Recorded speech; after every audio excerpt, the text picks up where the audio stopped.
എവിടെയുണ്ടെന്ന് നിങ്ങൾ അറിയാതിരിക്കില്ലല്ലോ. എന്റെ ഭർത്താവിന്റെ ഹൃദയത്തിന്റെ ഉടമയല്ല, ഹൃദയത്തിന്റെ കാവൽക്കാരൻ. അതെന്തെങ്കിലും ആവട്ടെ, ആ ഹൃദയം നിലയ്ക്കാതിരിക്കാനാണ് ഞാൻ ചോദിക്കുന്നത്. സിദ്ധുവേട്ടൻ എവിടെയുണ്ടെന്ന് എനിക്കെങ്ങനെ അറിയാം? സ്വന്തം വീട്ടില് സമാധാനം കിട്ടാതെ സിദ്ധാർത്ഥൻ എവിടെയാ പോയതെന്ന് എനിക്കറിയില്ല. സമാധാനക്കേട് ഉണ്ടാക്കിയവരോടാ ചോദിക്കുന്നത്.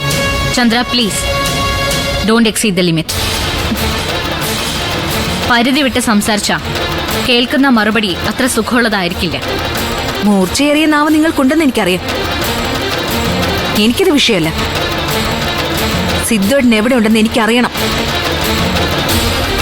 ദയവായി ഇങ്ങ് വിട്ടുതരണം. പണമാണ് നിങ്ങൾക്ക് വേണ്ടതെങ്കിൽ എത്ര ലക്ഷം വേണമെങ്കിലും ഞാൻ തരാം. പണോ? കൊള്ളാം.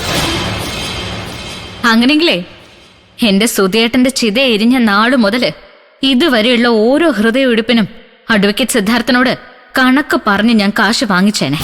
കണക്ക് കൂട്ടി പറഞ്ഞു, എത്രയാണെങ്കിലും തരാം. ചന്ദ്ര, ഫോൺ വെച്ചിട്ട് പോയേ. എന്നിട്ട് പ്രേമേച്ചിയും കൂട്ടി സിദ്ധാർത്ഥനെ കണ്ടുപിടിക്കാൻ നോക്ക്.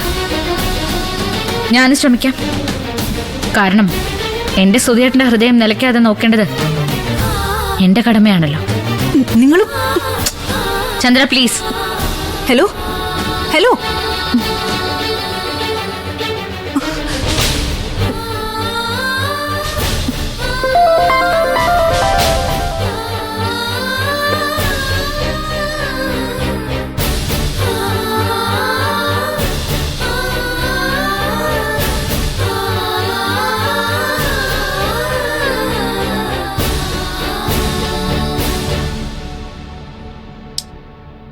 പറയാനുള്ള കാര്യങ്ങൾ സ്വാമി തന്നെ അവരോട് പറഞ്ഞാൽ മതി. ഞാൻ പറഞ്ഞാൽ അവസാനം അത് വഴക്കിലേ കലാശിക്കും. ഞാൻ പറഞ്ഞ അക്ഷര മേഡത്തിന് ഇഷ്ടപ്പെടില്ല സാർ.